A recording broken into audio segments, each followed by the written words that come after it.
bueno, pues como vexo que xa vai estando todo o mundo, non? Estando todas situadas, pues imos dar comezo a esta quinta edición, non? Corresideres, non? Quinta edición do Tempo da Psicoloxía, que veñen organizando xa estes 5 anos, tanto a Facultade de Psicoloxía da USC, na que estamos, como o Colexio Oficial de Psicoloxía de Galicia. Bueno, van ser 3 xornadas, non? Pois empezamos cun tema, unha olhada sobre as migracións e o tema xeral do que se vai falar estes 3 días, no que ides poder estar aquí presencial, pero tamén ides poder ver desde a casa en tempodapsicoloxía.gal, e aí poderedes facer preguntas. Vos aquí tamén, as que estades presentes, tamén podedes facer as preguntas nas diversas mesas. Empezaremos agora coa primeira mesa de debate, de conversa, non? Van pasar por aquí profesionais, activistas, integrantes de colectivos, asociacións de apoios ás persoas migrantes, non? Que é o gran tema desta quinta edición. E para dar, pois, a benvida, non? E o comezo, pois, vai falar a decana da facultade, esta facultade, María José San Pedro, e logo falará a decana do Colexio de Psicólogos. Pero, bueno, empezamos pola decana da facultade. Ben, eu subo aquí única e exclusivamente para darvos a benvida a todos e a todas, unha vez máis, a esta nova edición de Tempo da Psicoloxía, que é unha das nosas actividades estrela, unha das actividades que máis coidamos, que máis nos interesa manter, que é o símbolo da alianza que temos, por decirlo de alguna maneira, co Colexio Oficial de Psicoloxía de Galicia, coa que temos unha extraordinaria colaboración para diferentes actividades, pero esta en particular interésanos coidala. Estamos encantados de que esteades aquí unha vez máis, bueno, disfrutade de estas 3 sesións. Ahora cedo a palabra á decana do Colexio Oficial de Psicoloxía de Galicia.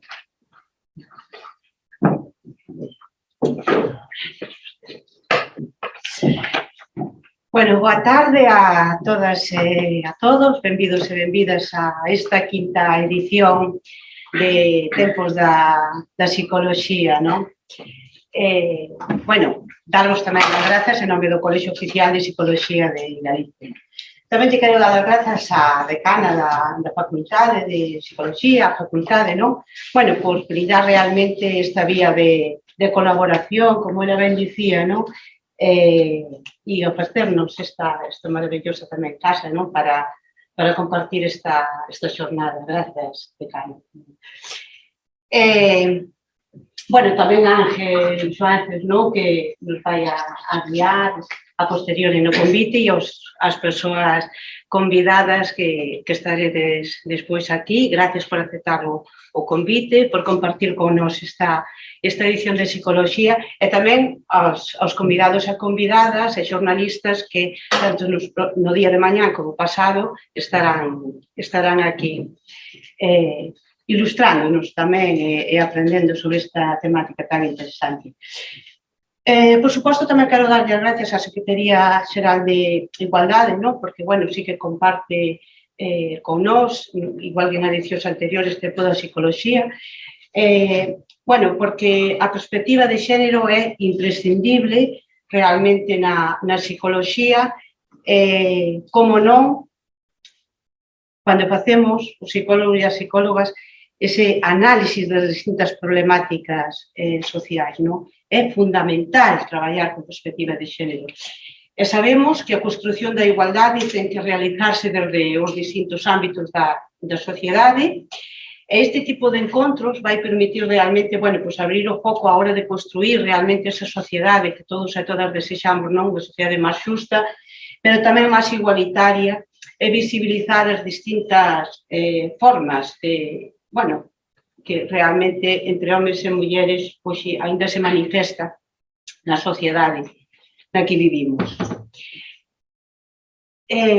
Onte lía nun xornal a terrible nova de máis de 60 homens e mulleres, nenos e nenas, que se afogaban na costa de Italia. Fuxindo nun vello barco pesqueiro con máis de 180 persoas a bordo que partira de Turquía. Lin a noticia e percibín que a miña mirada cambiaba polo traballo realmente previo a esta organización desta xornada, de tempos da psicoloxía, non? Entonces, intereseime por ir máis alá do titular, que nos conmove, efectivamente, o saber non o porqué daquelas persoas que chegaran a Turquía nas travesías durísimas desde Afganistán ou desde Somalia, na procura dun futuro. E xa non dun futuro mellor, sino dun futuro. E de novo, o Mediterráneo convírtese nun cementerio de migrantes que apunta a Europa duramente. E que nos fai reflexionar sobre o noso papel realmente na sociedade. Nesa sociedade pretendidamente desenvolta. Según os datos da Organización Internacional para as Migracións, un total de 1.172 persoas, 1.172, repito, faleceron o ano pasado nas principais rutas que utilizan os inmigrantes por chegar de maneira irregular a España desde África. É dicir, que cada 7 horas e media unha persoa perdeu a vida realmente buscando un refuxio no noso país. Ben, li esta noticia e despois tamén lía sobre a traxedia na costa, despois de ler esta noticia sobre a traxedia na costa italiana, tamén a seguir lía ou vía unha reportaxe sobre o aniversario da invasión de Ucrania por parte de Rusia e a crise de refuxados que está originando, non?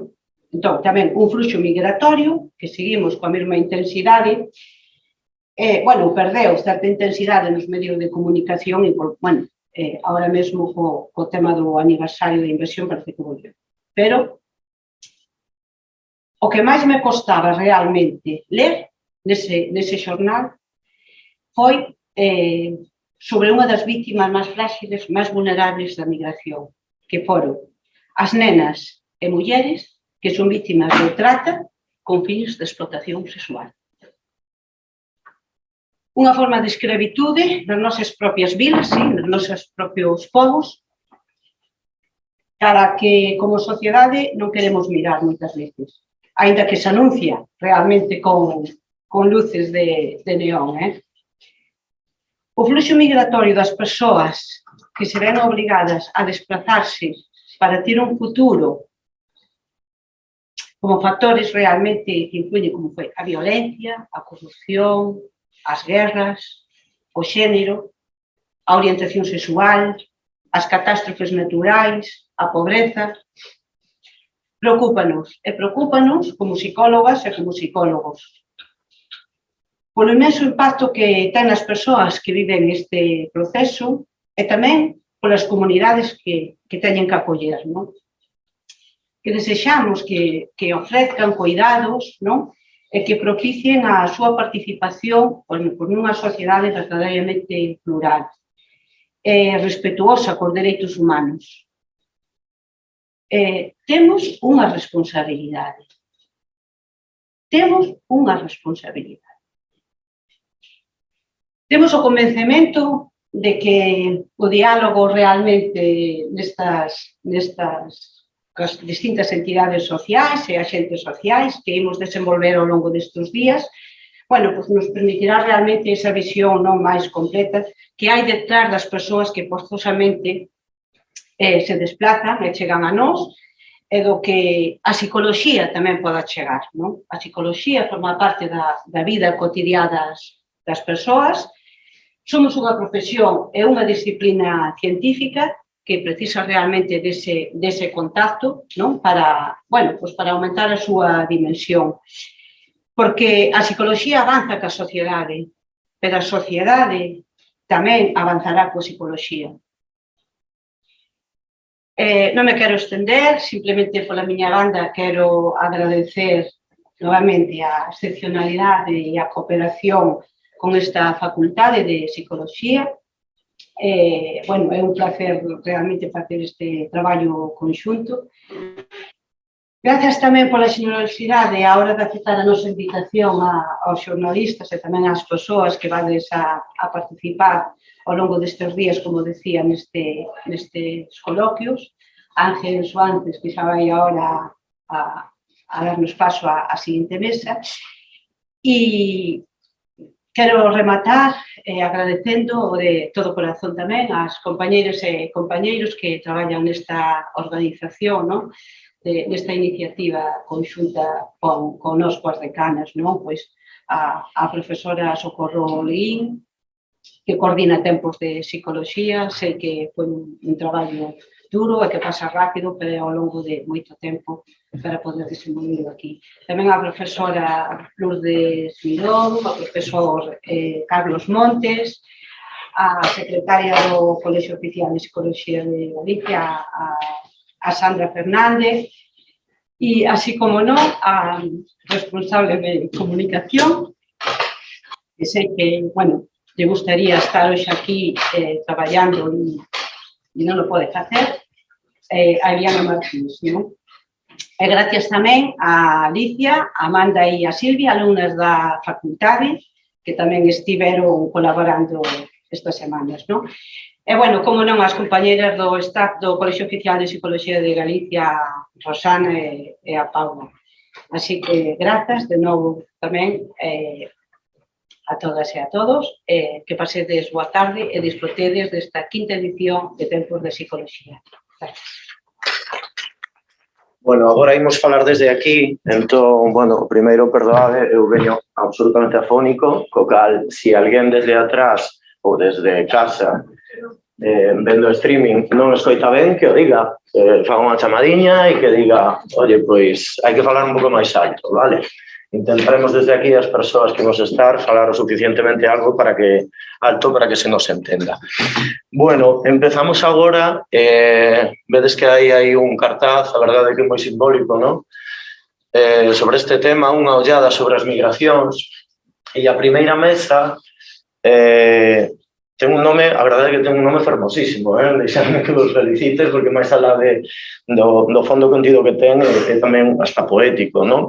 Cando a única saída é fuxir. Bueno, e para iso, pois, temos a tres persoas, que lle podemos dar un aplauso para darlles así un pouco de ganas de subir.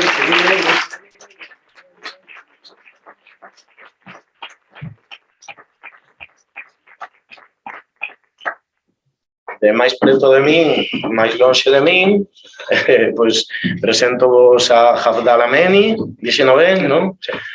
Psicólogo, colaborador da CEM, experiencia en atención a inmigrantes, refuxiados e vítimas de trata.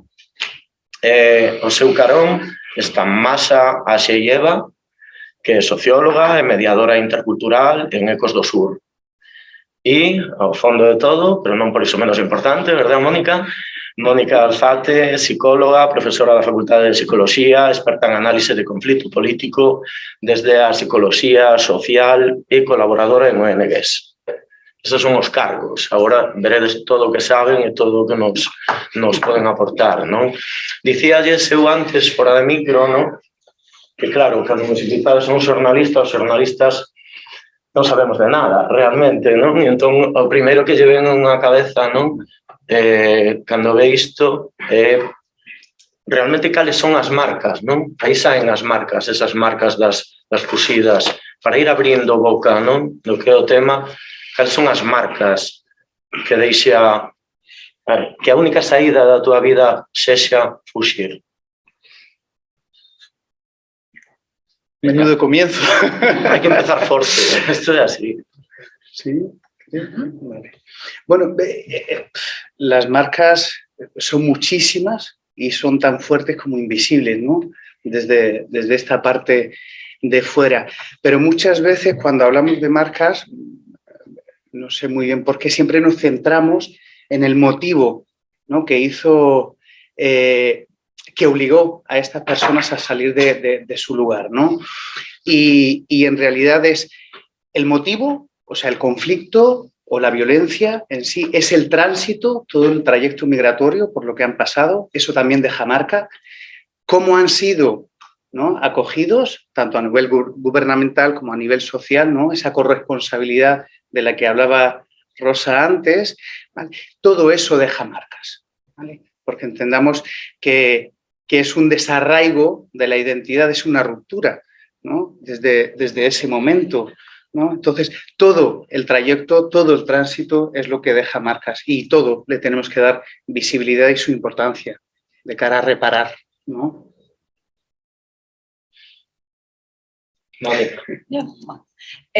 Pois sí, en realidade esas marcas van xorder dende o momento mesmo de iniciar o pensamento sobre o proceso migratorio, pensar nas cousas que imos deixar e que forman parte da nosa realidade máis coñecida e que forman parte da nosa identidade persoal e a nosa identidade social.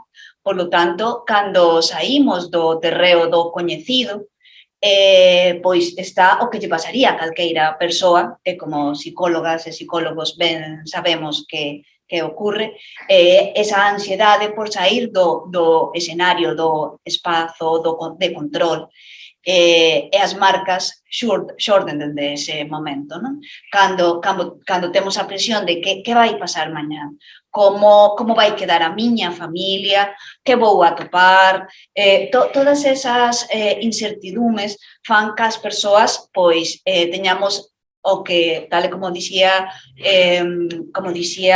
Abdala, non son marcas visibles e que poden ser máis tangibles na perda de dereitos, por exemplo, ao chegar ao lugar de acollida, a perda de dereitos, a posibilidade de acceder á saúde, educación, vivenda e demais, sino tamén unha perdas emocionais que poden estar máis encubertas e que van xerar profundos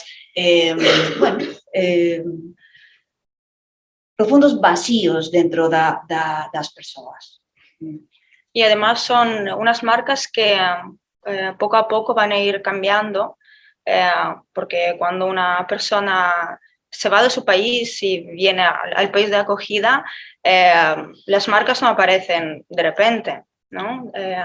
Al principio necesitas tiempo para construir ese proceso, ese viaje migratorio, reconstruirlo, reajustarlo y poco a poco esas marcas van cambiando y no tiene fecha de caducidad. Yo creo que estas marcas de las que hablamos, ¿no?, oscilan entre la pérdida, lo nuevo y la incertidumbre. Entonces creo que eso describe todo el trayecto y todo lo que va marcando en la persona, ¿no? Y sepamos, a mí, no sé, particularmente me gusta creer, ¿no?, y creo de verdad en que tenemos esta capacidad natural, restaurativa del ser humano, ¿no? Entonces es verdad que, porque en la práctica profesional hemos visto a personas con unas historias que bueno, tremendas, que ni la misma creatividad puede llegar a describir, ¿no? Pero sí ese instinto de sobrevivencia, ¿vale?, hace resurgir y armamos, ¿no? Y funcionan las personas. Por lo tanto, cuando vemos a una persona, que le ha tocado huir, que ha emigrado o lo que sea, ¿no?, esas capacidades restaurativas, naturales, de afrontar, están ahí. El dolor también, ¿no?, y la incertidumbre también. Pero hay otras, ¿no? Y esto evita, ¿no?, que ya hablaremos un poquito más adelante de esta visión de victimizadora, ¿no?, de ver a la persona como víctima, e non. Claro, ese primeiro momento, non? Vos, sobre todo, vos los dous, Jaf e Maxia, traballás directamente con xente que acaba de chegar, non? Entón, ese primeiro contacto, esa primeira liña, un tende a pensar sen coñecer, non? Eu falei isto con vos no previo, non? Tende a pensar pero que necesitan cando chega? Que atención psicolóxica necesita? y vos, algún me decía, no, que no necesitan atención psicológica, necesitan comida, necesitan un lugar donde vivir, necesitan reasentar, ¿no? Eso é a primeira liña, eso é o primeiro momento de contacto. Masia. Sí, claro, primero también hablaré un poco más desde la perspectiva del caso de Ucrania, desde la guerra que empezó justo hace unos días, se cumplió un año de la invasión, porque trabajo en el proyecto de protección internacional justamente con las personas de Ucrania, por eso me llevaré un poco más para allá. En un primer momento, sobre todo las personas de Ucrania, cuando llegaron y siguen llegando, lo que a mí personalmente me sorprendió, porque yo trabajaba en Ecos do Sur, bueno, estaba de voluntaria realmente unos años, lo que a mí me sorprendió como mediadora es la ausencia de ese, lo que hablábamos un poco antes, proyecto migratorio. También por mi igual en experiencia en el ámbito, en el sector, ¿por qué me sorprendió? Son personas que, lo que dijiste tú, no querían nada, no querían atención sanitaria, no querían empadronarse, querían asentarse y respirar. ¿Por qué pasó eso? Pues hablamos de una migración forzada, que al final toda migración es forzada, ¿no? Al final nos vamos de nuestro país porque estamos en búsqueda de algo mejor, ¿no? Ya sea por temas laborales, económicos, pero en este caso yo creo que nos encontramos con algo aún más forzado, que deja a las personas sin ni siquiera la capacidad de proyección, qué es lo que quiero hacer. Porque non todo proxecto migratorio é inesperado, como unha guerra, por exemplo, ¿no? Claro, porque después tenemos, bueno, otras migraciones, bueno, cuando pues una persona ya sabe que va a migrar, pues tiene ese tiempo de decir, bueno, pues voy a vender mi casa, voy a despedirme de mi familia, ¿no? Voy a hacer este trámite con mi documentación, ¿no? Es un poco distinto. Estabas asentindo aí. Sí, é distinto, pero bueno, non vamos valorar a magnitude para ninguna das persoas, porque, por suposto, cada quen vai levar a súa propia dor.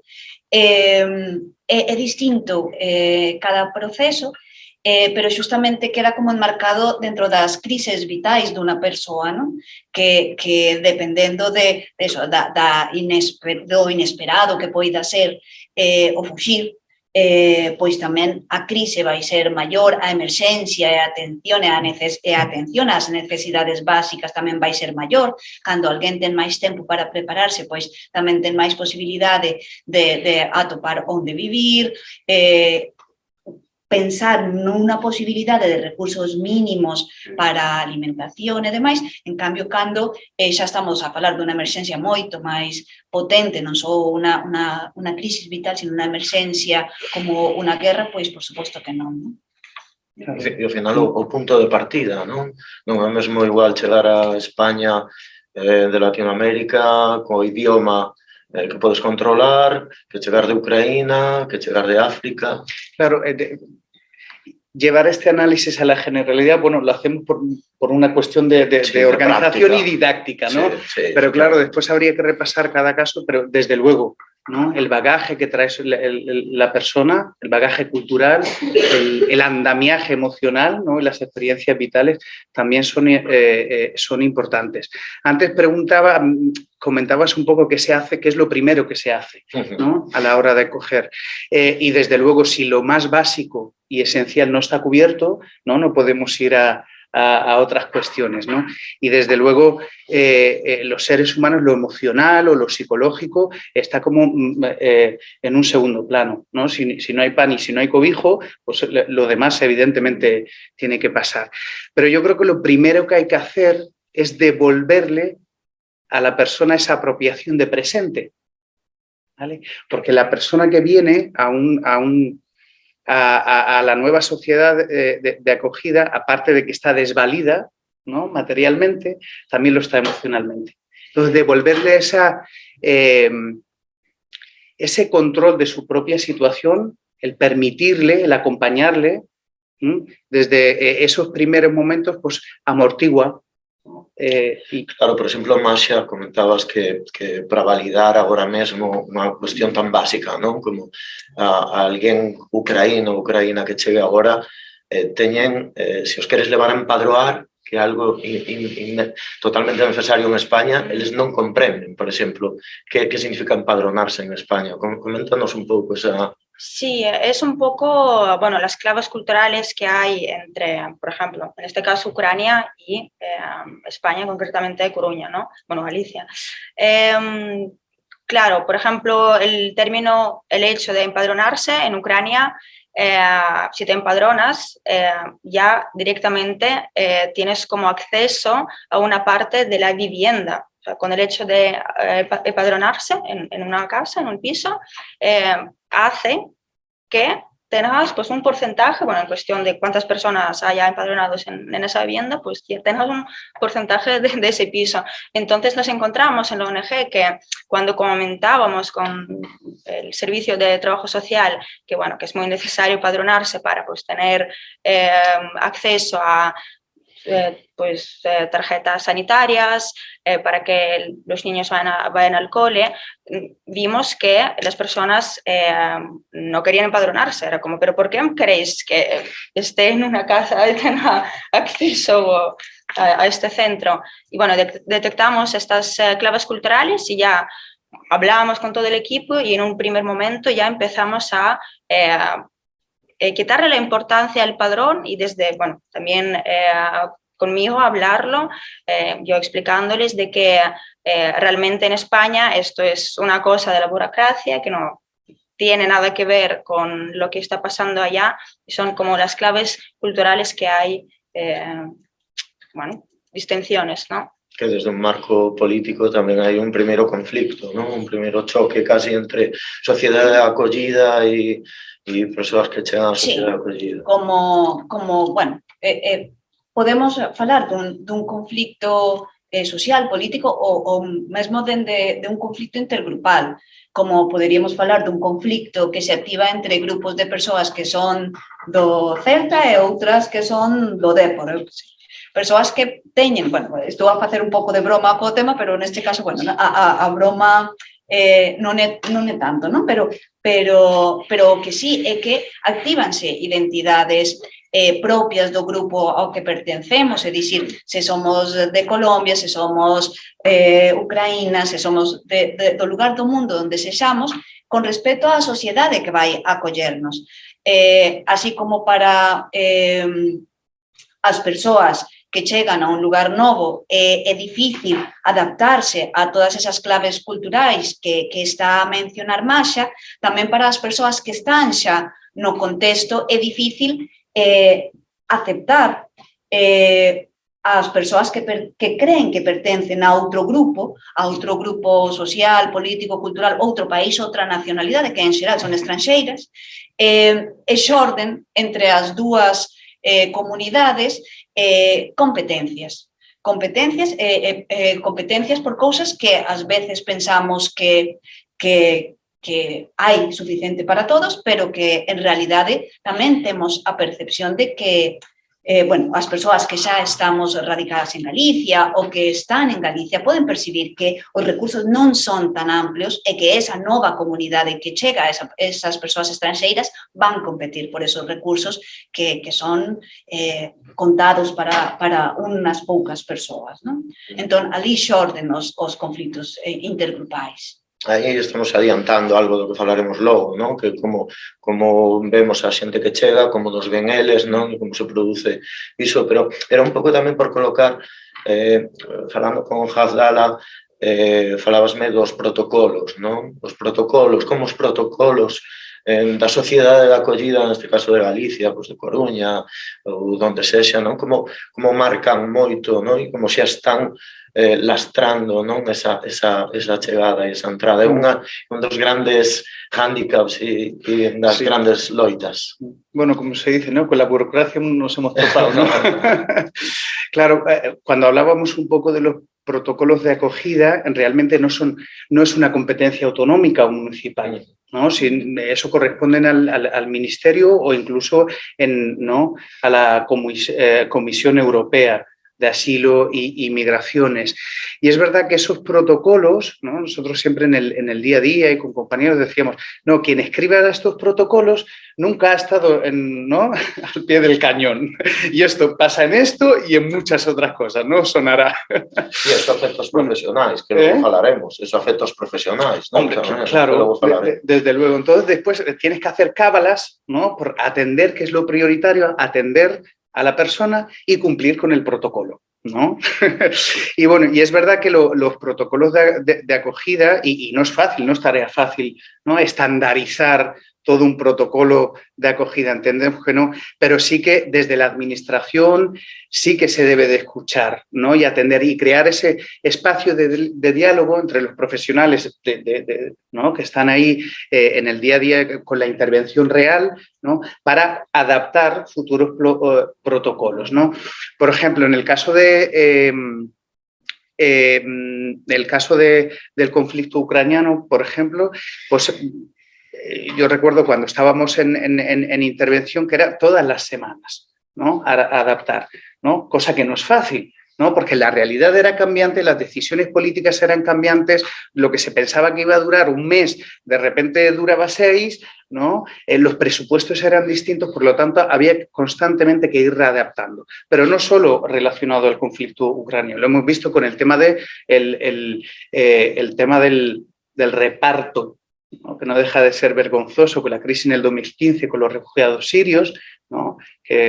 ¿no? Ese reparto que se hizo, o con los menores no acompañados que se hizo con la crisis de Melilla, ¿no? Ese reparto de pastel. Y muchas veces, claro, yo lo reconozco, estoy especialmente enfadado con el asunto, ¿no? Porque muchas veces deshumanizamos la gestión, ¿vale? Desde la burocracia, desde el día a día, y al final estamos con los protocolos, ¿no? Y se deshumaniza. Nos olvidamos que estamos hablando de personas, ¿no? Con un estado mental altamente en riesgo por la vulnerabilidad, ¿no? Y al final, bueno. Y eso crea una incerteza en la gente que llega, ¿no? Claro, cuando hablamos de cuando no sabemos cuándo puede parar el conflicto, ¿no? Es lo que hablamos un poco antes de que si no sabes cuándo es tan reciente, si no sabes cuándo va a parar, igual lo que decías antes, igual cambia mañana o pasado, constantemente todo está cambiando, las personas son las primeras que sufren ello. Entonces, de ahí lo que hablábamos antes, no querer tomar las decisiones, ¿no? No tomas las decisiones normal porque está todo constantemente cambiando, como nosotros también como profesionales pretendemos que las personas tomen las decisiones si todo es tan rápido y fugaz. Claro, en el caso de una guerra puedes pensar, no, igual dura un mes, dura 2 meses, ¿no? Claro. Yo, por ejemplo, he conocido familias desde la entidad donde pues, los padres no querían igual matricular a sus hijos en el cole porque pensaban que dentro de un mes se iban a ir. O igual no querían aprender castellano porque lo mismo, en un mes ya estamos en casa. Y luego pasan meses y pues toman la decisión después de tanto tiempo, vale, esto no sabemos, ¿no? Ahí es cuando empiezas a ajustar un poco ese proyecto migratorio. Y no solo eso, por ejemplo, y esto lo describo, el sistema de acogida en protección internacional hay una primera fase que es una acogida temporal supuestamente muy breve en hoteles de las familias, ¿vale? Viene la familia, está en un hotel, se supone que no más de un mes, ¿vale? A veces están 6 meses, donde se matriculan los niños en el colegio, tienes tu médico, seguimiento, sabes qué bus coger para llegar a los sitios, ¿no? Sabes qué trámites, arraigas, empiezas a echar raíces y de repente te dicen no, porque te tienes que ir a Fuerteventura, que es donde tú tienes plaza, ¿no? En primera fase. ¿Vale? Eso era primera acogida, esto es primera fase, pero en primera fase tienes una temporalidad como máximo de 1 año. ¿Vale? Que después tendrías que pasar a segunda fase y probablemente la segunda fase la hagas en Girona. ¿No? Y esto, claro, cuando tú vinculas con una persona que la acompañas, que intentas, ¿no? De alguna forma, o la propia persona empieza a echar raíces, pero el propio sistema no te deja, ¿no? Porque está diseñado de tal forma y después explícale a esa familia que no, que, bueno, esto funciona así y os tenéis que ir a este sitio. Claro. ¿no? Claro, explicalle a alguén que ven desvalidado, ese termo que utilizaches antes, ¿no? Como o valida se non acaba de atopar Claro. ese chan. Y eso añade muchísima más incertidumbre, muchísima. Se me perdoades ali un inciso tamén, é que moitos destos protocolos de acollida, ben sexa para persoas refugiadas ou persoas migrantes, que polo menos para persoas refugiadas está moito máis estruturado, aínda que tamén existen algúns parámetros para persoas migrantes, están feitos dende a perspectiva dunha persoa, tal como ti dixías, que non pasou polo mesmo, é dende unha perspectiva moito máis eurocéntrica, posiblemente, ou etnocéntrica, que bueno, te di, é que tes que abrir unha conta de aforros, máis aló do tema do empadroamento. E cando chega unha persoa a abrir unha conta de aforros, non lle deixa o banco abrir unha conta de aforros, pero se non ten a conta de aforros non pode recibir a axuda que supostamente vanlle proporcionar para a súa estancia nun lugar onde non ten ninguna clase de modo de subsistencia. Non? Entón, non se nos pasa pola cabeza que ninguén quede fora do sistema bancario porque todo o mundo pode abrir unha conta, pero non, é que se non tes un certo tipo de documentación non podes abrirla. Onde non tes un certo tipo de características. Aí entra o da identidade tamén, non? Sí, pues, A construción da identidade, da propia identidade, como pode construir alguén a súa identidade, non? Cando está desvalidado e cando tampouco lle podes xirar ou indicar, non? Porque iso tamén invalida, non? O sea, ese padrinazgo, ese leválo por aquí e por alá, tense que sentir forte e libre para facer as cousas, non? Claro, yo siempre digo que los que nos dedicamos a lo social tenemos nuestra tarita, ¿no? Y esa tarita hay que revisarla, ¿no? Este afán, y de esto pecamos todos los psicólogos y psicólogas, ¿no? De este afán de ayuda y hay que estar salvándolo muchísimo y hay que tenerlo presente, porque el impulso primero es el hacer por ti, es el gestionar por ti, pero ahí no queda el aprendizaje. Porque date cuenta que esa persona va a estar pues, a nivel social, por ejemplo, de los acompañamientos y demás, tiene fecha de caducidad tu presencia en su vida, ¿vale? Es transitoria. Por lo tanto, pues habría que generar tú puedes, yo te acompaño, estoy aquí, pero tú gestionas, ¿no? Todo eso y le devuelves el control de su vida. Tú puedes hacerlo, claro. Sí, se trata de eso. Hai unha relación de poder tamén, non? O sea, hasta que punto o Estado ou quen sexa que marca os protocolos, non? Está, pues eso, poñendo outra marca, se me permitides que siga coa idea das marcas en riba da xente que chega, da xente fuxida. Pois, en principio, sí. Porque a poboación, de algún xeito, a poboación de acollida sente que ten máis dereitos que a poboación que está a chegar nova. E, polo tanto, esas persoas novas, estranxeiras, son recoñecidas como un grupo minoritario. Vamos lle dar tal cousa sempre cando nós, que xa levamos aquí moito tempo, teñamos todo coberto. Ainda así, bueno, eu nesa relación de poder, pois non só están as administracións públicas, sino incluso a percepción e as elaboracións, os estereotipos que teñen as sociedades de acollida, xa non tanto polas políticas públicas, sino xusto pola axenda social que hai dentro desas sociedades, non? E, polo tanto, que pensamos que esa poboación que ven de fora, esa poboación que é estranxeira, pois debería ter tantos recursos como podamos ya darlle, pero sempre cando sexa o que non vamos a utilizar nós. Non se recoñece unha relación igualitaria de poder e de igualdad de condicións. Fíjate, Mónica, que en esa parte, claro, no se trata de si yo tengo, tú tienes menos, ¿no? No funciona así, ¿no? Porque yo estoy arraigado aquí, trabajo, no tengo toda la documentación, ¿no? Y tengo todo lo básico que necesito, lo básico y más. Por lo tanto, esa persona que llega no tiene que ver con que yo vea mi bienestar amenazado, porque no es así, ¿no? desde luego. Y eso tiene que ver un poco por el manejo del tema de los medios, ¿no? O ciertos discursos políticos y demás que han sembrado y han generado en nuestro imaginario colectivo esa duda, ¿no? Pero no tiene nada que ver, ¿no? Que vengan pues 20.000 no significa que yo no siga funcionando con mi vida y tenga el mismo acceso a esos derechos, ¿no? Entonces, es verdad que hay que llevar muchísimo cuidado con eso porque, ¿no? Eso sí que puede generar pues, ciertos discursos o normalizar, ¿no? El discurso del ostracismo, de la xenofobia y demás que se está terriblemente normalizando. Yo tengo un ejemplo justo lo que acabas de mencionar. Una vez, bueno, hace unos meses tuvimos como una especie de evento con los medios de comunicación y con las familias de Ucrania, también había de Siria, de Afganistán.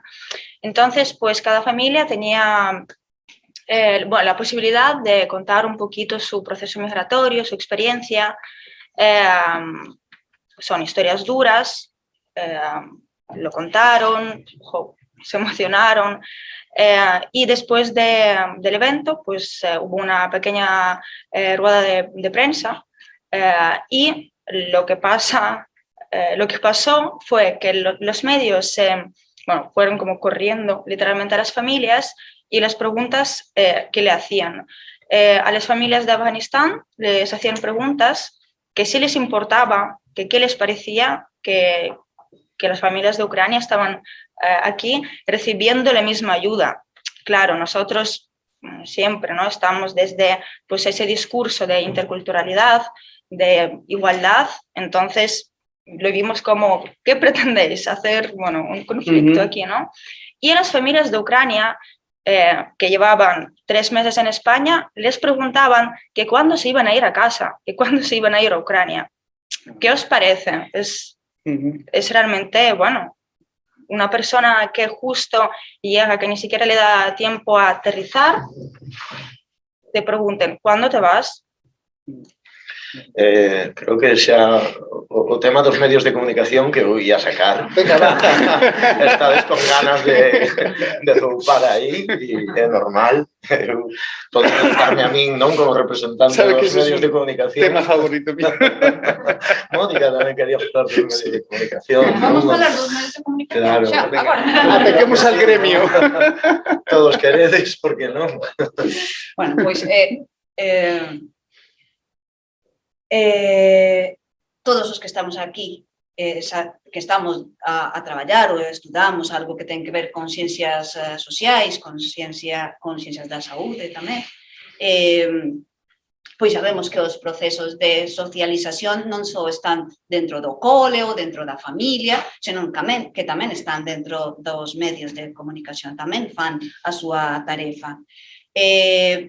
Pero os medios de comunicación non xeneran a información pola súa propia conta, aínda que a veces sí, senón por unha influencia de grupos máis poderosos, así como falábamos antes do poder. Entón, hai grupos de presión, de poder, que teñen máis interese en amosar que unha sociedade non ten capacidade de acollida e poñer en alarma social as persoas que son desa propia comunidade. Entón, por exemplo, a día de hoxe, sen pensar que estamos a falar de migración, non? A día de hoxe, lembramos movilizacións enormes, hai un par de fins de semana con respecto á sanidade pública.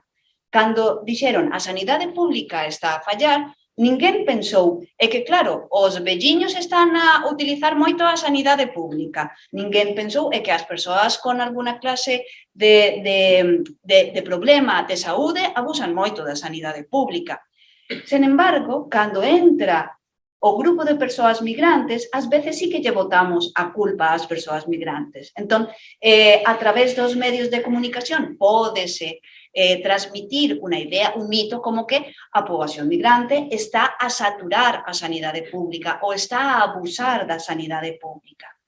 É dicir, convertimos a persoa que está a sufrir unha vulnerabilidade, como é unha persoa migrante que moitas das veces non ten recurso, que que está a sufrir unha vulnerabilidade, estamos a poñela como se fora a responsable de esa vulnerabilidade. Pero cando existen dereitos para todas as persoas, que é o que esperaría unha sociedade desenvolta que se difundera a través dos medios de comunicación, cando existen persoas con vulnerabilidade, o que se esperaría difundir é que vamos compartir todos estes recursos para a seguridade de todos, non tanto porque eu sexa unha persoa moi altruista, sino porque a saúde desa persoa vai contribuir a que esa persoa que vai a miña casa a coidar a miña avoa este en boas condicións para coidar a miña avoa. Entón, é toda unha cadea de solidaridade que pode non ser por altruismo, sino que pode ser meramente instrumental, pero que mantén as sociedades civilizadas dentro dun equilibrio, sen pensar que o outro está a sacar os recursos desa sociedade e moita desa información, desos mitos, vai a través de medios de comunicación. Como lles afecta a eles? Como lles afecta ás persoas que tiveron que fuxir, que ainda por riba se lles carguen este tipo de mitos en riba? Sí. Yo creo que aquí hay dos cosas. Una, es verdad que hay ciertos grupos de poder con intereses y con esto, el tema de los medios de comunicación, pero creo que tenemos una corresponsabilidad, porque en el momento que nosotros consumimos, que aceptamos, ¿no?, que leemos, ¿no?, y ¿no?, tenemos esa parte, porque si lo dejáramos de hacer directamente dejarían de existir, ¿no? Por lo tanto, lo que hay que pensar es ¿qué sucede en nuestra sociedad a día de hoy que no tiene ese pensamiento crítico? ¿No? Antes Rosa hablaba, he visto un titular y he ido más allá, ¿no? No quedarme, porque al final ¿no?, probablemente somos la sociedad más sobreinformada de toda la historia de la humanidad, ¿vale? Pero somos de titulitis, o sea, de titulares, y nos quedamos con eso y creemos y tenemos la sensación de sentirnos informados, ¿no? Eso por un lado, que tenemos como sociedad una corresponsabilidad en otro. Y creo que también, y esto es injerencia un poco de los medios, o efecto, no sé muy bien, que creo verdaderamente que nuestra sociedad a día de hoy sufre de demencia, pero de una demencia importante, que solo existe lo que aparece en los titulares y lo que deja de aparecer en los titulares nadie se acuerda, ¿no? Y así lo hemos visto con Ucrania, que ha estado ahí y hemos estado sufriendo, empatizando, conectando, ¿no?, con historias de vida, con nombres y apellidos, cámaras entrando en casa y demás. ¿Dónde están todas esas historias? Porque yo me he quedado con ganas de un montón de reportajes que he visto, de historias de familias que han acogido a otras familias y esta cosa que nos hace ser únicos, ¿no?, esta verdadera solidaridad, ¿no? Pero después no se le ha dado continuidad. Muy pocas ocasiones o casi nunca se ha hablado de una experiencia exitosa de integración. ¿Por qué no se habla de eso? Y las hay. Claro que las hay. Entonces, pues, a lo mejor pues, no venden, no lo sé muy bien, ¿no? Fíxate que non sei por qué se me ven á cabeza un documental sobre Burela e Cabo Verde. Claro, sí. Fala das mulleres que chegaron de Cabo Verde a Burela. E creo que houve, ademais, desde esta facultade apoio a ese documental, non? E ese traballo. E nese caso sempre se contou, non? Unha historia hipercontada, non? A historia dos mariñeiros de Cabo Verde en Burela, pero non das mulleres, non? Non de todo o que pasaron as mulleres aí en Cabo Verde. Sí, eu non vou defender os medios de comunicación, si espera preciso. Claro, pero la idea que quiero trasladar... Sí, pides unha continuidade, non? Unha continuidade. Ainda así, deixastes a miña pregunta no aire, eu recupero a pregunta, sí. Como reciben eles e elas? Como lles senta? Porque sí que sabemos como nos senta a nós, igual como xente que vive aquí, toda esa influencia, como ben dicides, pero a min preocupame tamén a xente que chega, non? E que ten ese proxecto migratorio ou non, e como recibe, non? E como se sinte, e como é capaz de adaptarse con todo ese bombardeo de información tan dura, non? Ou de victimizalos, ou de... Claro, o desde el rechazo, evidentemente, porque no se siente, ¿no? No hay una coherencia entre este relato público, ¿no?, con sus propias pretensiones o su propio proyecto. No caso de Ucraína... Claro, rechazo, ¿no? Al final es un poco lo que dije antes, tienes tu sueño migratorio, aunque antes estamos hablando de proyecto migratorio, pero al final te escapas de un sitio en búsqueda de la seguridad, aterrizas y te dicen que sobras, ¿no? Entonces, al final, o lees cosas que te hacen aún más daño, o peor de todo, si es en redes sociales, ves los comentarios, ¿no? Entonces va un pouco por aí. Por outra parte, tamén, dentro dos medios de comunicación ou mesmo redes sociais, utilizamos moito os estereotipos para, bueno, para predecir o comportamento das persoas dun certo lugar do mundo. Cando en psicoloxía estudamos o rol dos estereotipos dentro das nosas formas de pensamento, podemos decatarnos de algunhas teorías que son pois bastante acertadas, por exemplo, a profecía autocumplida, cando pensamos que un estudiante non vai ser bo, pois resulta que ao longo dos anos ese que o profe pensaba que non ia ser un bo estudante, pois termina a ser un mal estudante. Cando hai un estereotipo sobre a capacidade das mulleres sobre ciertos ámbitos de traballo, a física, a enxeñaría, pois ese estereotipo se mantén se socialmente non rompemos co estereotipo. Entón, é moi doado pasar a través dos medios de comunicación esa ratificación dos estereotipos e, sobre todo, os estereotipos negativos que temos sobre as persoas. E, polo tanto, eso tamén pode influir para que as persoas non teñan un crecemento, un florecemento dentro desa sociedade, tal e como poderían ter. É dicir, se ti és latinoamericana, seguramente non tes estudos, tes moitas habilidades para os cuidados, pero non para outras cousas, entón vas a quedar nesa escena da vida máis privada, moi importante, sen dúbida, dos cuidados, pero aínda que teñas unha profesión que te permita sair dese escenario dos cuidados, socialmente non se vai ver polo estereotipo que hai, que unha persoa que ven de Latinoamérica ou de outros países menos desenvoltos que España non vai ter a suficiencia profesional para actuar nese entorno profesional, sino nun terreo distinto, nun terreo que digamos que é máis fácil, entre moitas aspas, cando falo do terreo dos cuidados. Y tiene que ver, claro, con fomentar esto de ellos y nosotros, ¿no? Y desde luego el ellos y el nosotros no fomenta el arraigo, no fomenta una construcción positiva de la identidad en la nueva sociedad de acogida. Y es tremendamente peligroso, ¿no? Porque desgrega, ¿no? Y la segregación, ¿no? Al final, claro, queremos que cierta comunidad de origen tal se integre, pero está encapsulada. La propia sociedad la ha encapsulado, ¿no? Y por eso hay guetos ahí, ¿no? Y nosotros como sociedad de acogida no nos hemos abierto, ¿vale? Y ellos, claro, se han quedado ahí desde ahí.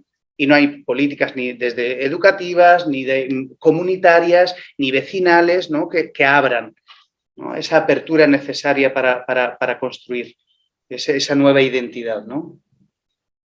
Bueno, estamos falando un pouco de contraposición cultural, non? Pero hai algo que é importante sinalar, supoño, que é o xénero, non? Tamén a carga do xénero en toda a xente que fuxe. Non sei como recibides, como... Sí, desde luego. Bueno, el año pasado se estimaba que 100 millones de personas, ¿vale?, han sido desplazadas forzosamente, ya sea por la inmigración, por las razones que sea. Pero 100 millones de personas en el planeta han tenido que salir de su sitio, ¿no? Y de estos ha sido un 41%, ¿vale?, han sido niños y niñas. Y prácticamente el 50% han sido mujeres y ancianas, ¿no? Y bueno... Sí, eu tamén o que teño coñecemento máis das estatísticas ao nivel latinoamericano, a maior parte de persoas que veñen da América Latina son mulleres que están a buscar unha forma de vida distinta e que teñen digamos que máis doado atopar un traballo, xustamente polo que dixíamos que máis doado atopalo dentro dos entornos privados, e despois enviar diñeiro para a manutención dos seus fillos ou buscar a reagrupación familiar. Entón, nestos casos, pois si, o xénero ten un rol moi... Bueno, ten unhas características moi importantes nesos procesos migratorios.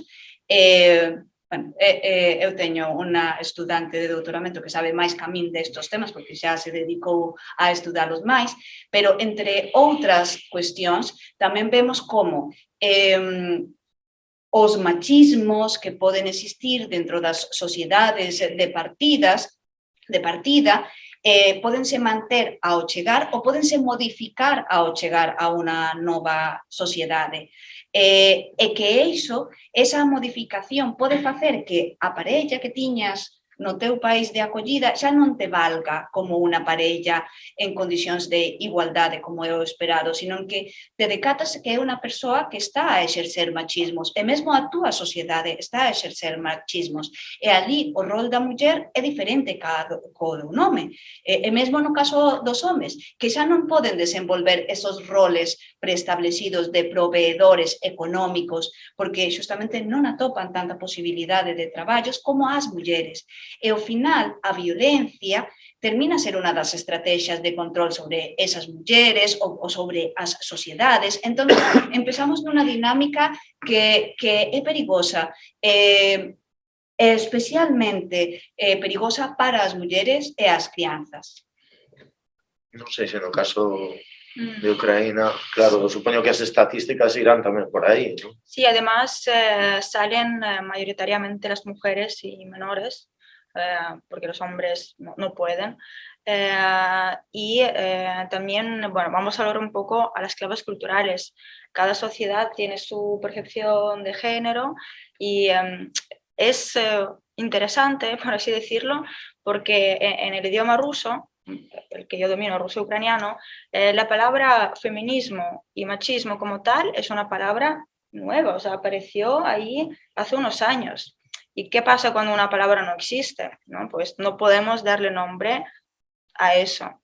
Entonces también ahí entramos en un debate porque, claro, llegan las personas a otra sociedad, a la sociedad de acogida, y también tienen ese choque cultural ya de esa perspectiva. ¿Y qué se hace? ¿Qué hacemos? ¿No? Porque no puedes imponer de esa manera paternalista, por así decirlo, todo lo que yo sé de feminismo. Entonces, un proceso paulatino que también cada sociedad tiene que hacerlo por su cuenta, ¿no? Y bueno, y las personas. Porque volves a invalidar. Claro. ¿No? Bueno, non sei se algunha queredes facer algunha pregunta, podedes, desde logo. Creo que están os tres abertos, eu se non sigo tirando os fíos, pero se tedes algunha pregunta podemos. Indica que tamén polo chat. E tamén polo chat, sí, de tempodapsicoloxía.gal, non? Dixen ben a web. En relación sí, claro. al tema de género, claro, Mónica habló del caso latinoamericano y Masa de Ucrania. Y yo voy a hablar del africano, claro. Porque la mayoría claro, aquí, de inmigrantes... Deixa un segundo, claro, aquí tedes a tres profesionais, claro. Que ademais tedes a tres profesionais que teñen proceso migratorio, non? Entendo que non vimos a falar do voso proceso migratorio, pero que entendo que coñecedes e entendedes todo o que está a suceder e todo o que lle sucede a elas, unha dobre medida, non? Unha medida profesional, pero tamén unha persoal, saharaui, ucraína, colombiana. Perdón, que te interrumpí. Claro, un poco pensamos en las estadísticas, ¿no?, de la inmigración que procede de países africanos y el mayor porcentaje son hombres. Pero claro, esto tiene doble lectura, ¿no? Un componente de temas de roles de género y temas códigos culturales propiamente de cada país, pero tiene otro sentido que es el tema de la travesía, ¿no? Claro, cuando Europa tiene subcontratada ¿vale? Y aquí aprovecho para meter el...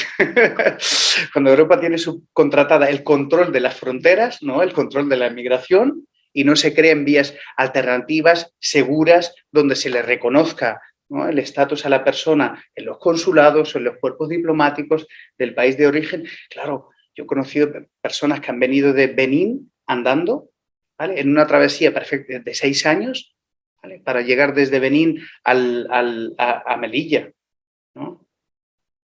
Entonces, claro, toda esa travesía pues, tiene que ver con que no cualquier persona la puede hacer, y además después el componente económico, con el riesgo añadido que pueden caer en las mafias, ¿no? De tráfico de personas, y la mayoría de mujeres, la gran mayoría de mujeres han sido víctimas de trata, porque no han hecho esa travesía por África a pie o en otro, sino la han hecho a través de las propias, de los propios tratantes, ¿no? Que esa é unha das diferencias máis graves, non? Sí. Do feito de ser home ou muller. Claro. Por lo tanto, y no significa que las mujeres africanas, ¿no? Que no tengan esas necesidades. Claro que las tienen, evidentemente, pero la propia situación, las condiciones materiales y del proceso migratorio, pues no. Y después está el componente de ser madres, de ser cuidadoras, de en la familia, ¿no? Todo, y ese componente cultural que no permite tomar esas decisiones, ¿no? Non sei se tedes algo por aí. Sí, mira, por aquí hai unha pregunta. Van a chegarte un micro para que a ti sí que se te poida escoitar ben. Aí estamos. A mí me gustaría si pudierais como desarrollar un poco más acerca de, como estabais hablando hace un momento, del tema de cómo podemos conseguir una buena integración de los inmigrantes sin borrar realmente su propia cultura. Porque como bien estáis contando, no podemos actuar de forma paternalista explicándoles cómo esto se hace así, esto es así, como es en el tema del feminismo, es un concepto para otros lugares muy nuevo o que se percibe de forma diferente. ¿Cómo se puede conseguir una cosa conciliadora entre integrar y a la vez no borrar la huella cultural que estas personas tienen? Que repita a pregunta. Sí. Vale, máis ou menos, polo que entendín eu, é como se pode conciliar, non? O asunto de... Estou me quedando en blanco agora. Sí, sí. Sí. Bueno, hay una cosa que... No, pero vamos a lembrar a pregunta. Repetir la pregunta. Sí, vale. Si no... Sí, que no soy yo. Vale. Claro. Sí, repíteme y yo repito, veña, disculpa. ¿Cómo se podría conciliar realmente una integración con no borrar la huella cultural? ¿Cómo se lleva a cabo eso realmente en la práctica? Non borrar a pegada cultural da xente que chega e poder incorporar a esa xente que chega á sociedade sin impoñer de forma paternalista, non? A nosa propia cultura ou a nosa pegada. Sí, claro, Mónica, perdón. Eu vou utilizar un concepto que está máis que machacado, que é o empoderamento das persoas, pero vou traelo cun exemplo. Hai poucos días, bueno, igual non nos decatamos porque non é unha noticia desas que saen titulares, foi adiante unha iniciativa legislativa popular onde se recolleron máis de 700.000 firmas por parte de distintos colectivos migrantes, organizacións, digamos que de base, de xente migrante ou organizacións non lucrativas, non gubernamentais, perdón, que están a traballar con esa poboación migrante, recolleron firmas para conseguir un proceso de regularización que non se dá no contexto español dende hai 20 anos. Entón, ese empoderamento está reflectido ali, na capacidade que teñan as persoas de controlar o seu entorno. E controlar o seu entorno sen pensar que ao controlar ese entorno van perder parte das súas riquezas culturais.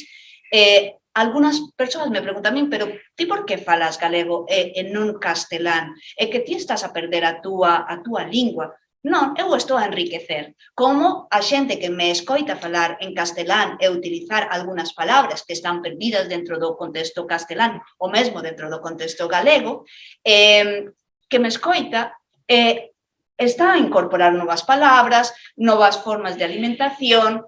Existe un diálogo onde non se perde ese valor de orixe da nosa cultura, ben sexa musical, ben sexa alimenticia, ben sexa de valores políticos e sociais, entre outras cousas, se nos dedicamos aos cuidados, é porque para nós o cuidado familiar ten unha importancia moi grande, e iso non se perde, sino que enriquece a sociedade de acollida, pero é recoñecer cada unha desas cuestións que son valiosas da nosa identidade cultural e utilizalas para apoderarnos do noso entorno e controlarlo. Esas 700.000 firmas, sinaturas, son para un proceso de regularización. E que hai moito máis igualador que dereitos que eso? Coido que nada. Se unha persoa está regularizada, non vai, ou bueno, máis dificilmente vai caer en economías sumerxidas, en mans de redes mafiosas, en traballos que non quere facer. Entón, ese empoderamento se dá a través de procesos políticos e do día a día, do diario, no compartir cultural de todas aquelas cousas que consideramos valores das nosas culturas, o intercambio mellor, porque non é que se perda, sino que se intercambia co grupo onde estamos a chegar. Yo creo que un poco la respuesta está clara y es el proceso de aculturación, ¿no? Es donde yo traigo mi bagaje cultural, lo tengo, lo mantengo, lo preservo, ¿vale? E incluyo el nuevo, ¿vale? Y eso es interculturalidad, ¿no? No por tu interacción como integrante de la sociedad de acogida yo me vaya a olvidar de todo lo pasado, ¿no? Eso forma parte de mí. Entonces yo lo que voy a hacer es un mix, exactamente, y además los inmigrantes y la sociedad gallega, ¿no? Con toda su histeria de inmigración, ¿no? Cuántas cosas no tenemos ahora mismo asentadas como sociedad gallega que no nos han pertenecido, pero las han traído, ¿no? Todas las personas durante un montón de décadas emigrando, ¿no? Pues tiene que ver con eso, ¿no? Que todo va a sumar. Y por tu interacción, por tu aceptación, por tu, ¿no?, comprensión como integrante de la sociedad de acogida, bajo ningún concepto ¿no?, se vaya a borrar el bagaje anterior. Claro, nese xogo de uns e outros, supoño que a validación da que falábamos antes, se non te sientes validado, como vas a aportar á sociedade a que chegas, ¿no? Claro. Claro, hay que también, bueno, la clave está en la convivencia, ¿no? Y también tenemos que ser propensos a enriquecernos con otras culturas, ¿no? Yo creo que también nos metieron un poco en la cabeza, por ejemplo, casi nadie se queja de Halloween, de términos que no son gallegos, ¿no? O de Merry Christmas, pero sí que es cierto que nos metieron en la cabeza que alguien que viene de África o de Europa del Este o de Latinoamérica sí que nos va a quitar nuestra cultura, ¿no? Entonces también es un poco contradictorio, ¿no? Y tenemos que pensarlo. Claro. Había algunha máis por aí, non? Non había algunha man máis por aí? Non, quixen vela eu. Hai algo do que falamos tamén en algún momento, que é toda a xente que está participando en procesos de acollida ten que ter os cuidados tamén, non? O sea, tamén chega un momento, non sei se queres que non saque o tema, pero tamén hai un momento no que un se pode sentir sobrepasado, non? No teu caso, non? Unha guerra en Ucrania, ti desde aquí, o sea, ese dobre bagaxe de sufrimento, entre aspas, se me permites, é duro, non? Hai momentos nos que un ten que meter un pouco de distancia e protexerse, ou non? Quen cuida ao cuidador, non? Ya, claro, es, bueno, cosa como no llevarte tu trabajo a casa, ¿no? Qué utópico. pero bueno, yo creo que desde nuestros servicios cada uno tiene sus métodos de tener que mirar todo con otra perspectiva, pero sí que es ¿no? complicado. Yo creo que como lo definiste. Pero justamente o que pasa con todas as persoas que traballamos en intervención en comunidades, que temos que ter cuidado justamente cando somos interventoras, cuidado con nós mesmas, nós mesmos facer procesos de briefing ou de fusing para ser quen de alixerar esa carga que estamos a meter na nosa mochila cada vez que escoitamos as historias duras historias das persoas que veñen migradas, porque aínda que a migración sexa por unha causa de guerra que é moi forte, hai persoas que por outras causas que poden non ser países recoñecidos en guerra, pero que están a vivir en sociedades con unha violencia estrutural tan arraigada e tan profunda que se esa persoa non sae do seu país vai morrer ou vai morrer alguén da súa familia.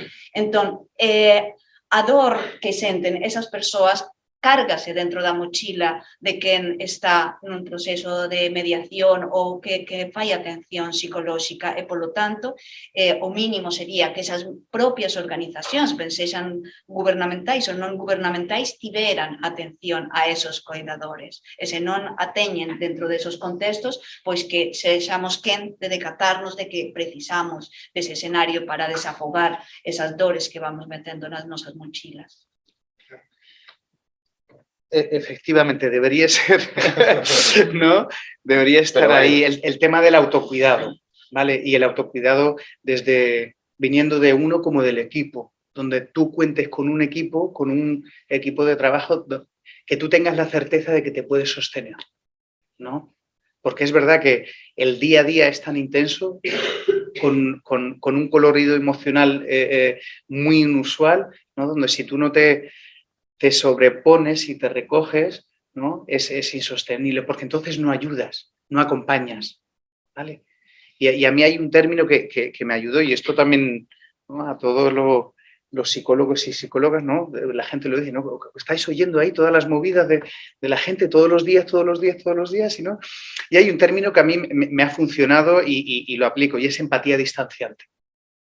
Y la empatía distanciante es reconocer, este es tu dolor, esta es tu historia, ¿no? Pero no la mía. ¿Vale? Porque si yo me meto, si yo soy empático sin más, sin salvar esa distancia necesaria, ¿vale? Yo me meto con tu dolor y estamos ahí nadando ambos, ¿no? Y no hay ninguna forma. Entonces la empatía distanciante es esa conexión, pero salvando esa y después, ¿no? Y ayuda a no llevarte el trabajo a casa, sí. ¿No? Esto ha quedado aquí y mañana más, ¿no?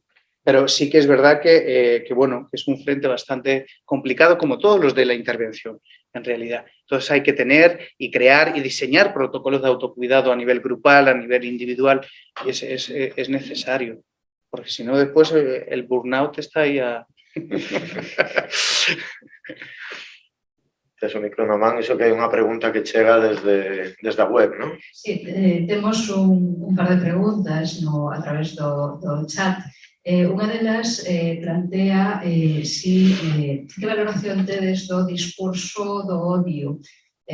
Comentabas ti antes, Maxia, que a veces fixeches unha referencia se a xente mira as redes sociais, cando miran as redes sociais, o tipo de mensaxes que reciben. A pregunta é se desde a vosa experiencia temos un problema maior do que ás veces se deixa ver o discurso do odio respecto dos refugiados, das poboacións inmigrantes. Sí, justamente, por ejemplo, en la entidad, en Ecosur, tenemos un proyecto que trata de combatir ese discurso de odio, principalmente que está en las redes, y se trata de talleres, de formaciones para, ya sea contraargumentar y dar unas pautas de qué hacemos cuando detectamos un discurso de odio, que pues sería un delito de odio, ¿no?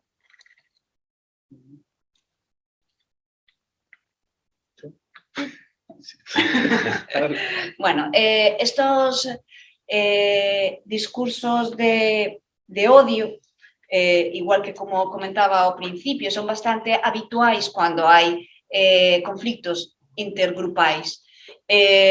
Porque é a forma máis, bueno, a expresión dese odio é a forma máis doada de tentar controlar a outro grupo.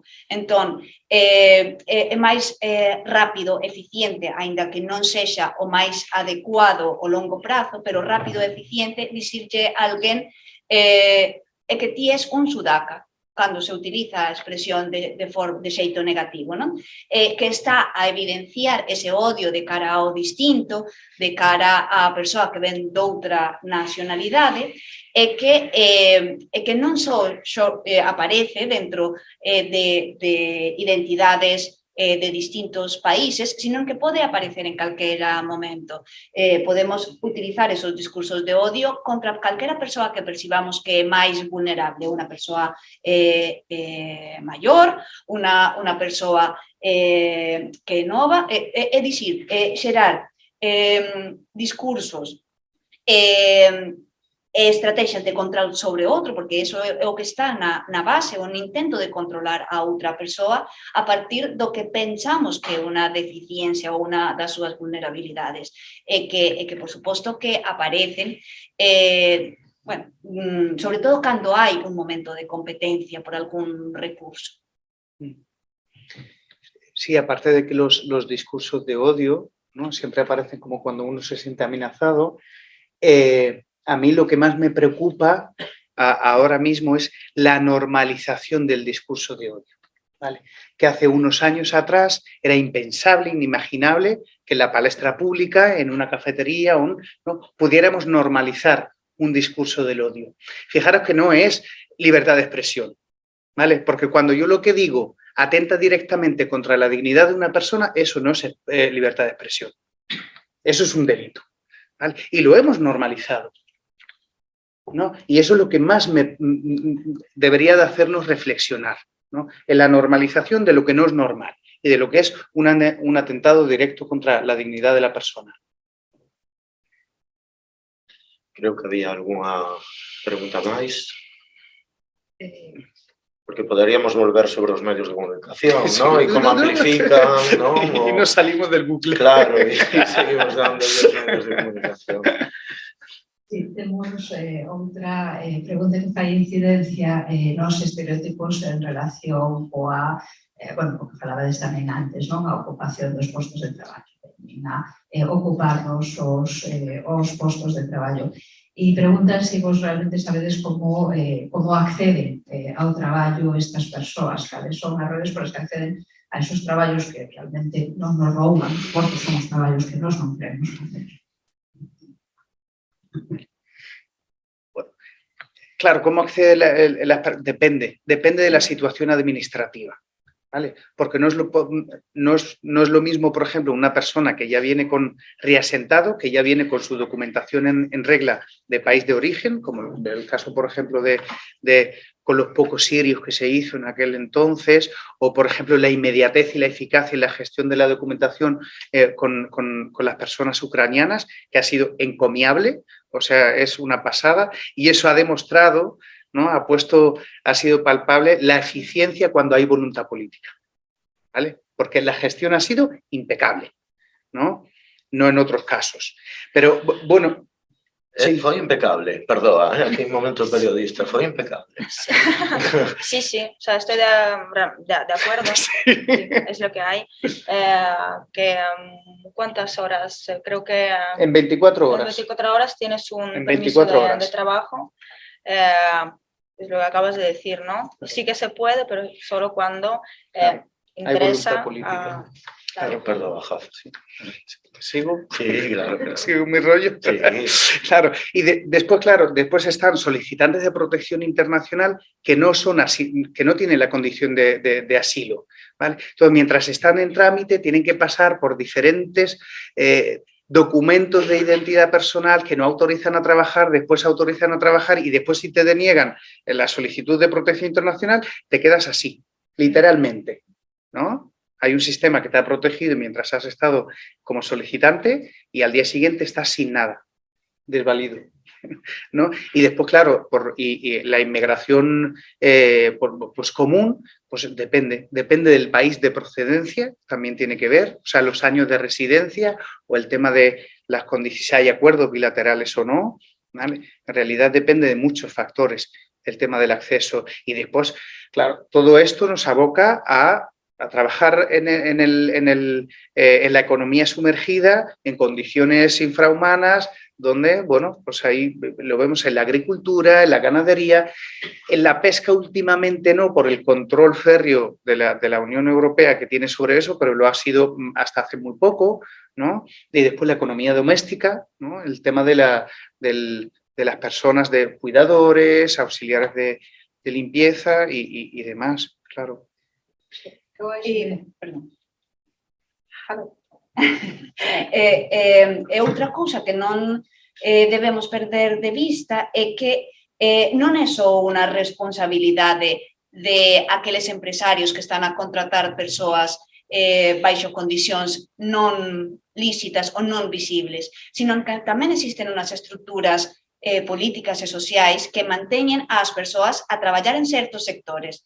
Eu teño que reivindicar neste escenario que os procesos de homologación das titulacións das persoas son moi complicados, aínda que teñas unha regularidade administrativa, que era do que falaba antes, que se calcula que si 450.000 ou 500.000 persoas están en condicións de irregularidade administrativa e que cando esas persoas se regularicen van a entrar dun xeito máis formal ao mercado laboral, pero tamén un dos problemas é que a homologación dos títulos universitarios ou do grado que sexa non é tan doada como pensamos. En parte porque tamén as propias estructuras protexen ao que se considera é a sociedade con máis poder, é a dicir a sociedade de acollida, e non promove que exista esa mobilidade social por parte das persoas migrantes e os procesos de homologación de títulos son moi complicados.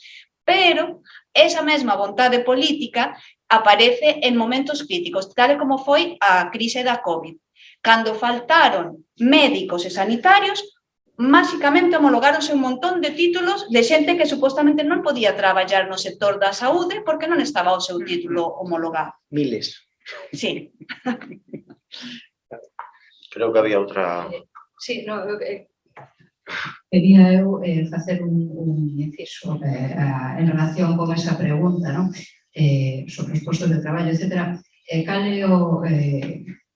A ver, eu sempre penso que un dos impactos psicolóxicos máis potentes que poden ter unha persona que fuxe do seu país, que chega a un suposto país de acollida, a hora de iniciar ese proceso de integración, vir como, recordo sempre unha noticia de hai uns anos de un chaval que morrera nun cayuco cruzando hacia Canarias e que lle toparan o seu currículum universitario emburollado nun plástico alrededor do ventre, non? O sea, é algo así, para que non se lle mollara.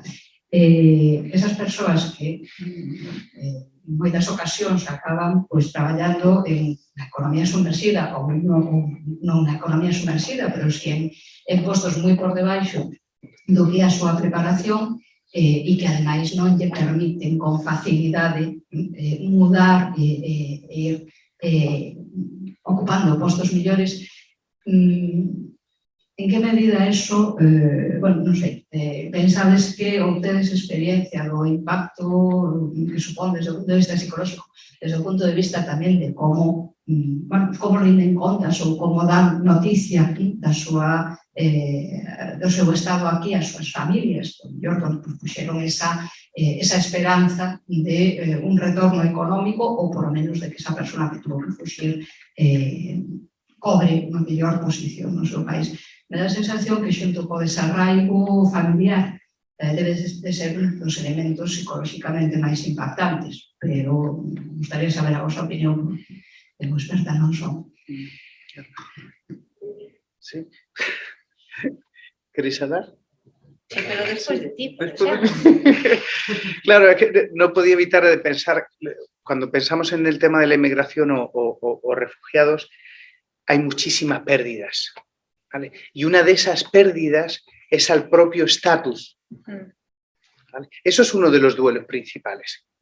Aparte del económico, de la familia, de lo cultural, ¿no? Y eso es a tu propio estatus, ¿no? Porque en mi país ejercía esta profesión, vengo aquí y a lo mejor no es que ni esté ¿no? valorado en el trabajo, es que no tengo ni acceso a, ¿no? Y claro, y evidentemente eso atenta directamente contra la identidad, contra la autovaloración, la autoimagen y seguimos, ¿no?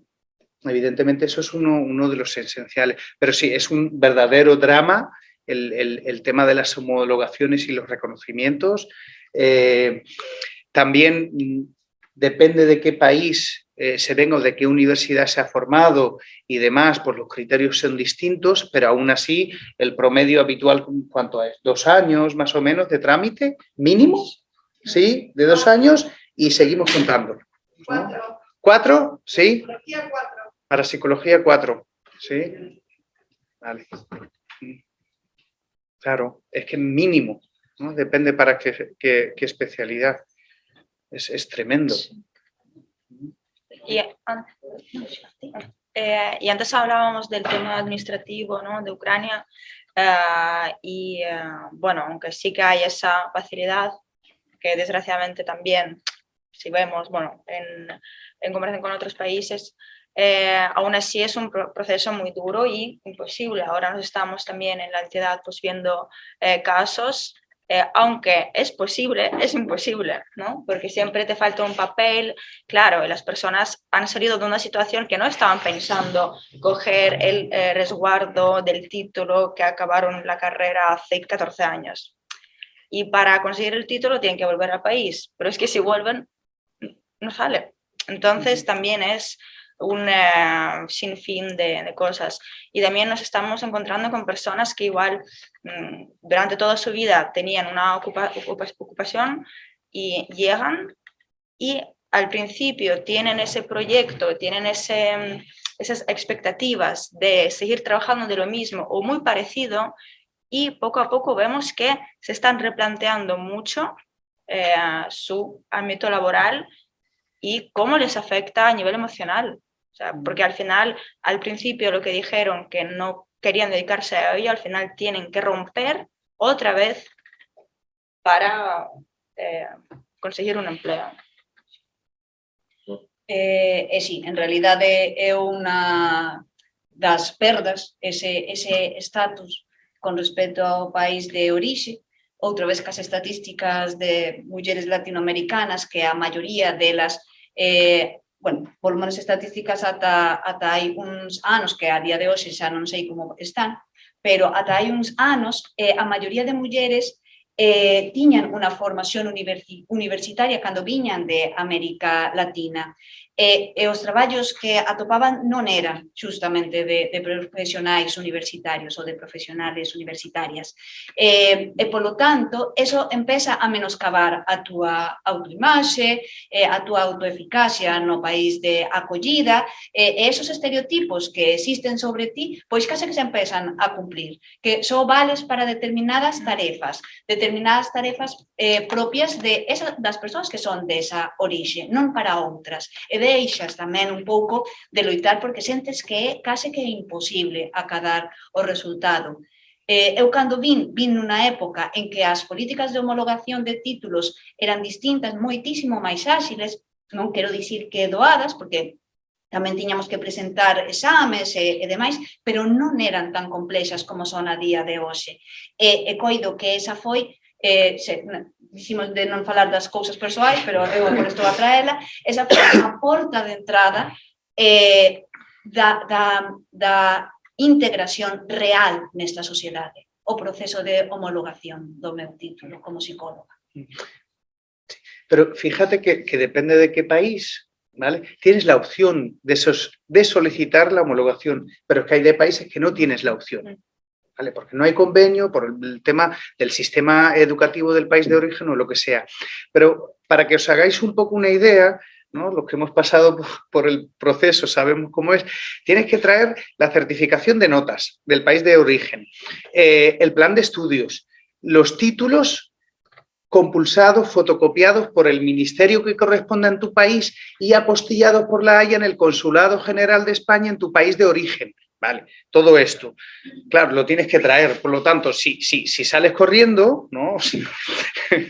Claro, y si te falta solo un papelito de eso, ya no tienes opciones. Ya no las tienes.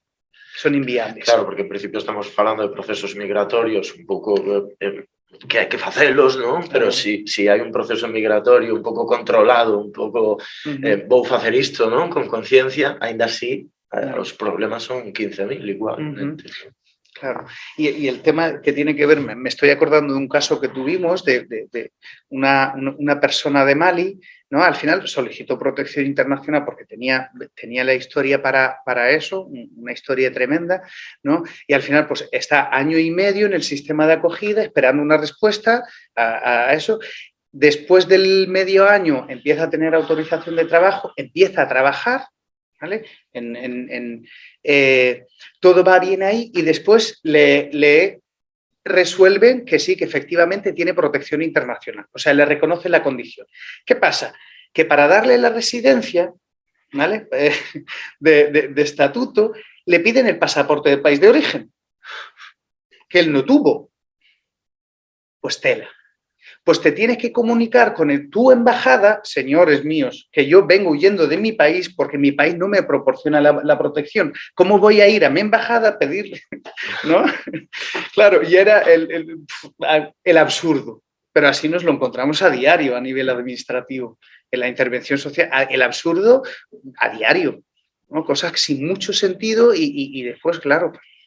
E eso a escala política hai conversas, chegades a poder conversar coa xente e poder dicirlle aos políticos, oye, se cambiando estas tres cousas, porque supoño que a xente que traballa pues, no ministerio, onde sexa, tamén coñece estes problemas e seguramente intentará cambiálos, non? Os funcionarios ou non, vou supoñer en positivo.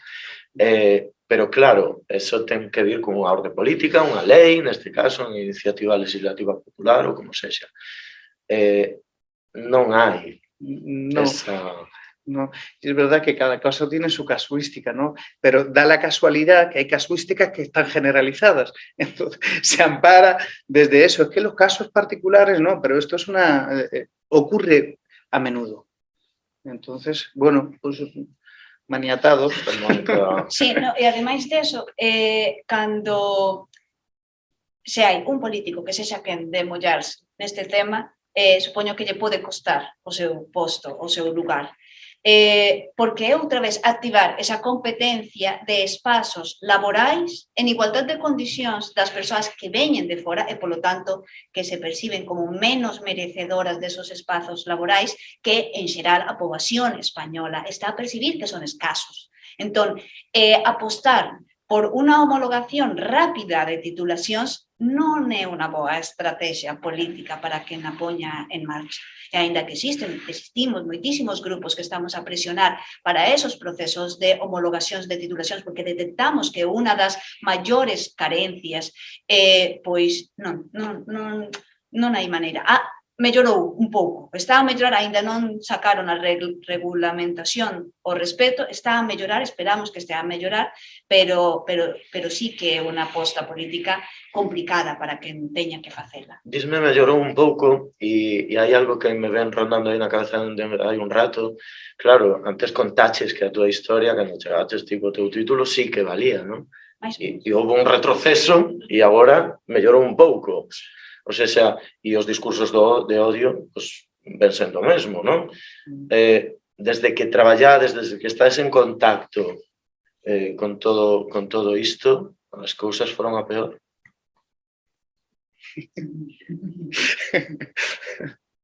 Non quero acabar en pesimista, pero... ¿Qué quieres oír? A verdade, sempre. Bueno... No, quero dicir, estamos falando de protocolos, claro. As cousas como evolucionaron, vamos a cambiar, non foron a mellor ou a peor, como evolucionaron? Yo tengo una sensación optimista, ¿no? Vale. Pero bueno, a lo mejor me autoengaño, ¿no? Por esto de la tranquilidad, del positivismo, ¿no? Pero sí que yo creo que a nivel se ha normalizado el tema del tema de los refugiados, ¿vale? Hay cierta sensibilidad, hay cierta conexión, ¿no? Por lo menos el entorno que a mí me rodea, a lo mejor pues vas a otros entornos, pero hablo desde la referencia de mi entorno, porque es verdad que antes del 2015, por ejemplo, nada, era un tema del submundo, ¿no? No nos tocaba ni nada, y ahora pues todo el mundo, quien más o quien menos, tiene una noción, tiene una idea, ¿no? Después hay matices, ¿no? Y yo creo que en eso se ha mejorado. Eu tamén teño unha parte optimista. Ti o plantexas máis na sociedade de acollida, eu na sociedade que está a vir, a nova sociedade. O que trouxen da iniciativa legislativa popular é algo que dentro da democracia en España é a quinta que máis firmas pode recolleu unha iniciativa legislativa popular, sendo organizada por persoas migrantes, moitas delas sen posibilidade de firmar nesa mesma iniciativa, sino buscando a poboación próxima, a poboación española, para recoller as firmas necesarias. Polo tanto, eu son optimista nese sentido, e optimista porque coido que a xente está en pé de loita, é dicir, que sabemos que estamos nun contexto suficientemente democrático como para manter ese pé de loita e buscar as transformacións sociais. Non van chegar soas. Teñen que, hai por abaixo un traballo das plataformas de organizacións de poboación migrante, de ONGs, de distintas institucións que están a apoiar a poboación migrante. E coido que sí que estamos nun camino cara á mellora, pero un camino de cara á mellora que pódese obstaculizar polos discursos de odio dos que estábamos a falar, xa non só no contexto español, sino no contexto internacional, onde unha das razóns do extremismo pode ser o recoñecemento da orixe do extremismo político, quero dicir, do orixe das persoas.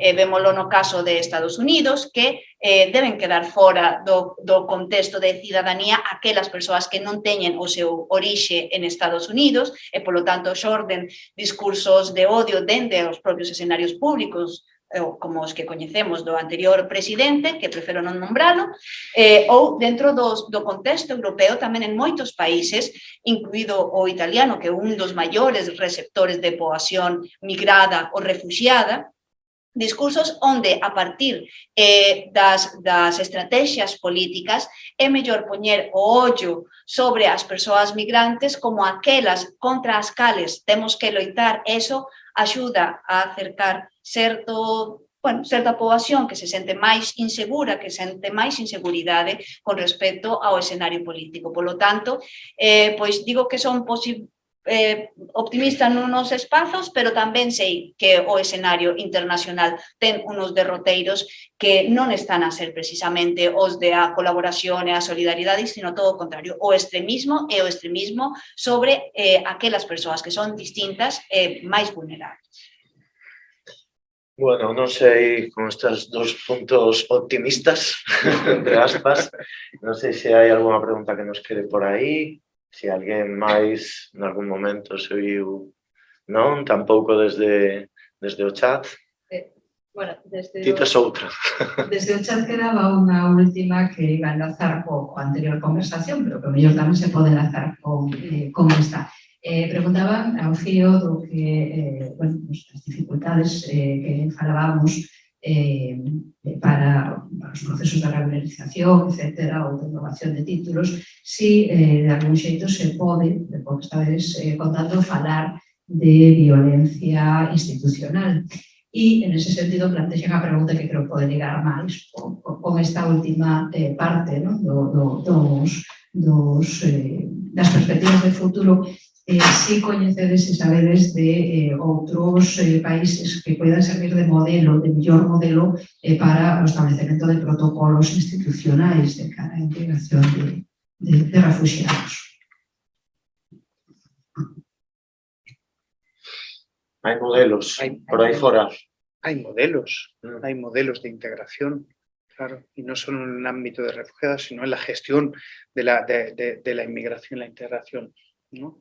El modelo finlandés, por ejemplo, el modelo danés, ¿no? El modelo en temas, por ejemplo, el tema de las políticas laborales en torno a la trata, Portugal y Francia, sin ir más lejos, ¿no? Claro. Claro que hay modelos y son vecinos y son perfectamente aplicables por el propio, ¿no? Cercanía cultural, social y demás. Claro que los hay. Eu tamén rescataría o modelo portugués, que cando empezou a pandemia tamén fixo unha regularización masiva de persoas migrantes. Entón, eu tamén destacaría iso. E con respecto á violencia institucional, eu non vou dicir nin que sí, ni que non, sino que voume remitir ao que se entende por violencia. E a violencia implica non permitir o desenvolvemento pleno das persoas. Cando existen políticas sociais, públicas, de partido, incluso, que non permiten o desenvolvemento pleno das persoas, estamos a falar dunha violencia.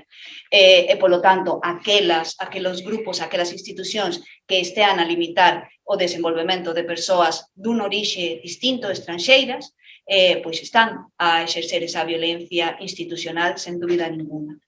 Al final son as relacións de poder, non? Das que falábamos antes tamén, por coincidir niso. Bueno, coido que imos rematar aquí, non? Que estamos sobrepasados de tempo. Lembro-vos que mañán hai máis e pasado hai máis, non? Que mañán tedes outra mesa co título Trata de persoas, a escravitude silenciada, e que o día seguinte, o día 2, botando novas raíces a integración comunitaria, tanto aquí físicamente como en tempo da psicoloxía.gal. Moitísimas grazas ás tres creo que foi maravilloso escoitarvos e aprender de vos, e podemos dar un aplauso, non? Para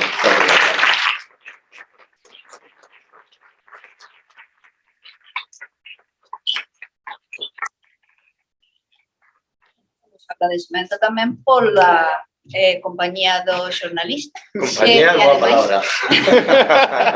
E logo tamén pola posibilidade que nos dá o Colexio de Psicoloxía para visibilizar unha problemática que suscita, ás veces, pouco interese. E a facultade tamén para conocernos, non? Muchas gracias. Grazas a todas tamén por asistir e interesarnos por el tema.